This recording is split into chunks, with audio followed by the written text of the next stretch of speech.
আমি এখন যেখানে আছি এই জায়গাটি হচ্ছে কিশোরগঞ্জ জেলা শহরের 1040 বা বড়বাজার রোড। কিশোরগঞ্জ জেলা শহরে ঘুরতে আসলাম, আর এখানে আসার পর এই দোকানটাতে অনেক ধরনের এখানে ভাজাপোড়া রয়েছে, স্পেশালি সিঙ্গারা, চমচা, পেঁয়াজু, বেগুনো, আলুর চপ। আর এগুলো অনেকে শোকের বসে খেয়ে থাকে। এখানে কালেকশনগুলো অনেকটাই সুন্দর। প্রতিদিন দোকান কটার সময় করলেন? 4টা 3:30। তো আপনার ব্যবসা বাণিজ্য কেমন হয়? কিছু হয়, মনে করেন পেট চালানো যায়, চলার মতো গতি হয়। যদি 2জন লোক আছি, 2জন চলতে পারি। সব মিলাই 7-8 কেজি মজা লাগে। 7-8 কেজি।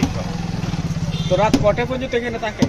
12টা বলতে খেতে বেশ মজা, আর এমন মজাদার ফুড অবশ্যই খাবেন। আর স্ট্রিট ফুডগুলো আমার আসলে খুব ভালো লাগে, তার জন্য আমার মাঝে মধ্যে এগুলো খাওয়া হয়।